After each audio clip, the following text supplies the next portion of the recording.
What was your original question? Skillfulness? Skillfulness in The interacting relationship. with society.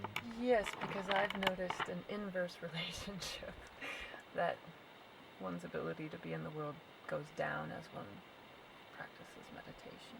Well, it's or true. one's skillfulness even. Or even willingness. Or because the tolerance for things also goes down, which to me almost like they become more disgruntled as they meditate. Even agoraphobic. Yes, and really, and that's part of my, coming out of retreat. Also, my difficulties increased in, going back to my job or whatever, and just noticing that, what, these people are not respecting my basic space even. Like, can't I just, I'm doing my job. Why can't they just honor the fact that, do I have to constantly interact with them in a mental fashion? Like, what gives? Like, why won't they respect my ability to even be silent within myself if I'm doing my job? And feeling, but also noticing. Yeah, but then you're not a cooperative employee. You don't. Do you work well with others? That kind of stuff. Well, to them, they need you to, constantly be in some kind of emotional. They want to do it. Engaging I'm okay. You're okay. Them, exactly. All the time. That's where I. See, the thing to me, in families, and it comes into all dynamics. Yes.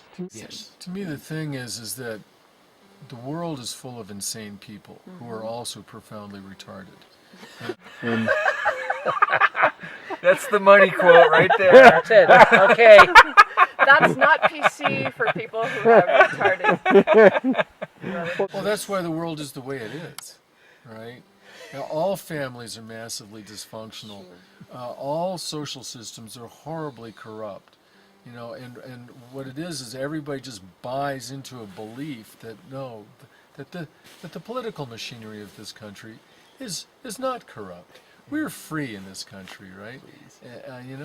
The reality is that this country, the political machinery of this country, is just as corrupt as all other corrupt nations. Maybe more so. Right, and perhaps more so. And the religious institutions of man are horribly corrupt as well. And so, how can we expect to find enlightened people at our workplace? No, they're going to be massively dysfunctional. And how do we work with them? Well, I think you need to only look at your husband, Michael, right? See how That's the problem. Well, have you become intolerant? Yes. Oh, okay. Explain. Okay, sorry. Well, this comes as a revelation to me. Well, no, I think disgruntledness has increased. Let's say that. That may be different than intolerant. Toward what?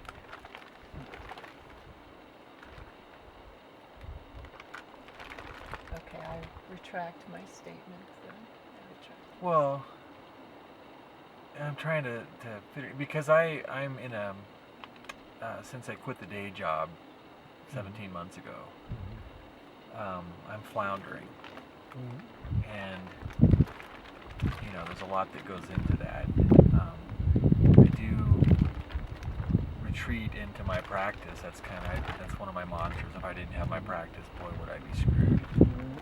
But there is a lot of emotional processing vis-a-vis the world, like she's saying. It's a real challenge.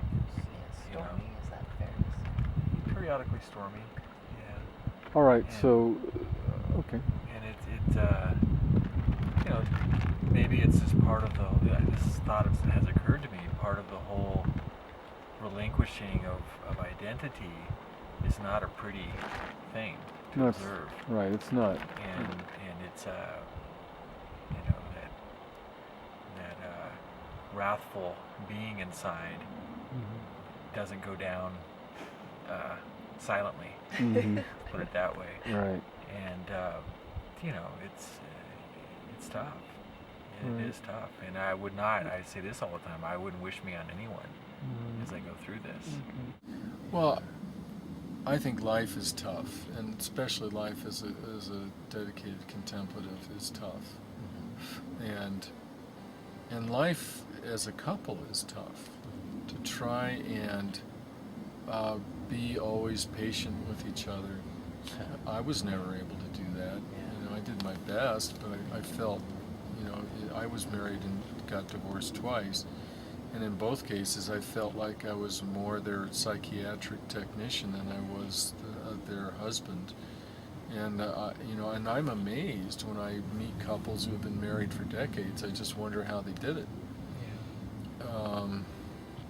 But then when I realized how massively dysfunctional most families are, I realized, well, you know, that happy couple on the surface is probably a pretty dissatisfied couple of people, but they tolerate each other. We only see them in public. Right. You know, when I was on my way to lead the Altoona retreat in Pennsylvania years ago, I was in the San Francisco airport, and I remember walking along the concourse, and you know, they have these huge airplanes that let out, and so there's all these people who have just gotten off these cattle cars, and they're all walking towards me, seemingly happy, seemingly not stressed out, seemingly whole-looking people. But I could use my intuition, and I could see that that was just a facade. Sure. But then they get Suffering closer, abounds, Right. and you know. Yeah, I mean, it's sort of like we're in life, everybody's trying to control, to maintain a level of control, to prop up that facade of security and okayness. And the deeper you go in your meditation process over time, that starts to crumble. Right. And, you know, it's crumbled for me. Right. Yeah.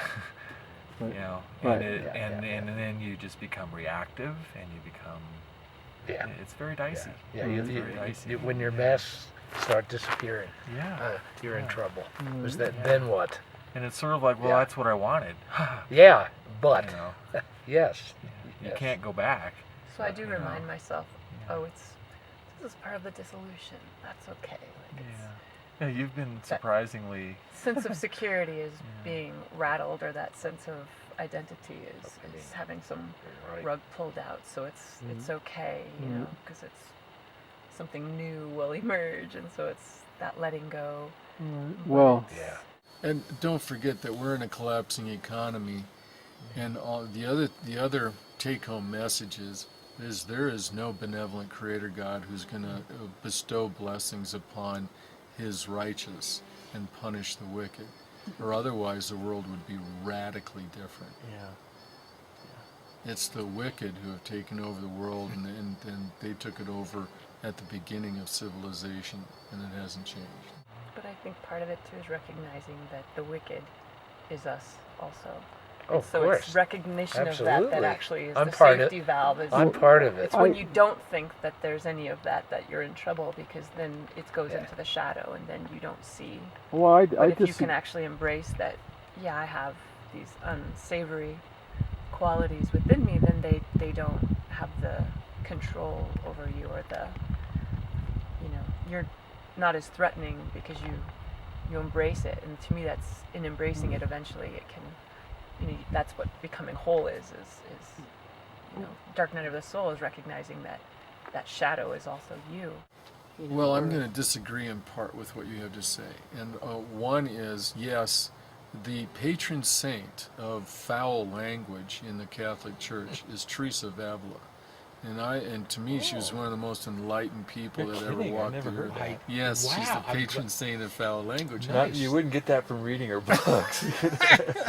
But she was authentic. To me, Yeah. the difference between the rigorous self-aware contemplative who has some attainment is they're authentic enough to swear when they need to, versus everybody else is busy trying to suppress the beast and so forth. right. Well, one of the things that attracted me to you as a person years ago was you have a self-effacing quality. You have never been shy about, turning that light on yourself.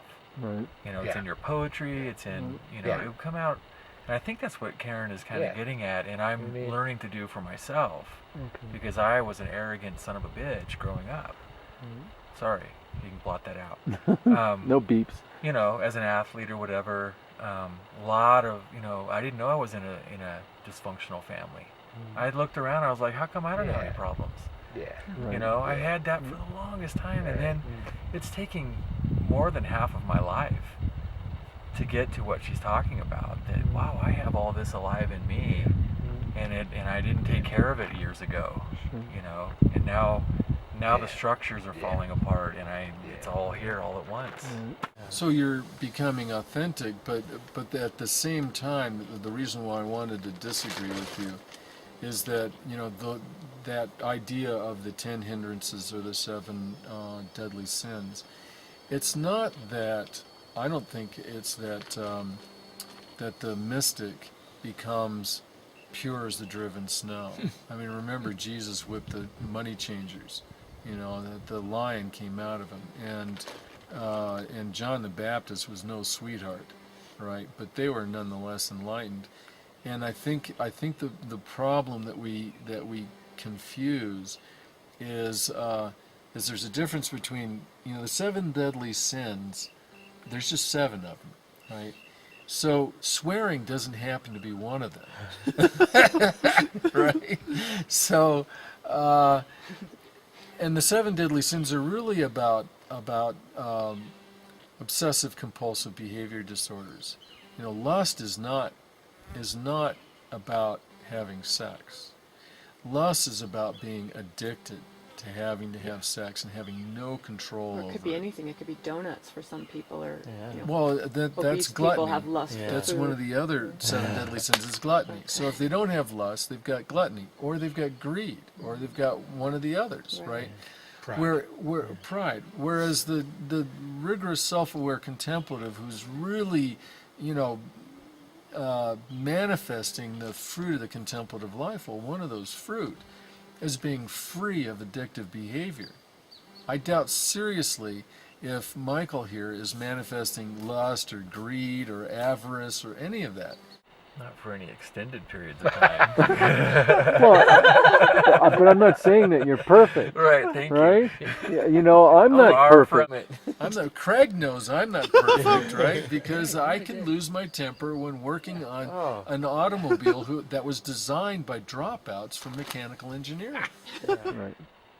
Yeah, I think my unsavory, like my last job, for instance, I used to be completely repressed in my speech and didn't cause waves and was a peacemaker, and then I went through a period where finally I still kind of do speak my mind. Part of the authenticity. And I think in the we get to an end- authentic place where we're not going to put up with that bullshit. I'm sorry. So you take a person who's taken that step, and she's bringing it into relationship. Yes. The censor there is no disappeared. censor. There's no censor. And then you have this person who's like just wants to be in equanimity, and has developed this hypersensitivity to conflict.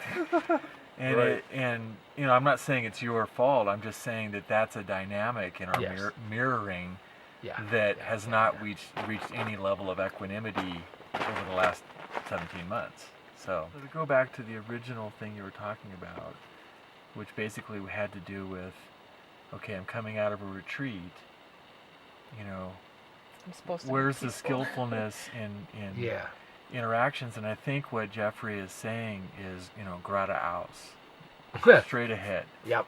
And be nice to yourself. Don't let that stop. I don't want to put this. No, don't let that you're stop doing fine. you from following your spiritual journey. Right. It might.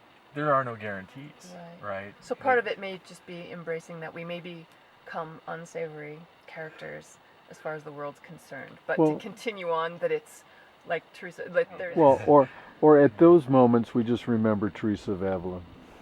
Yeah.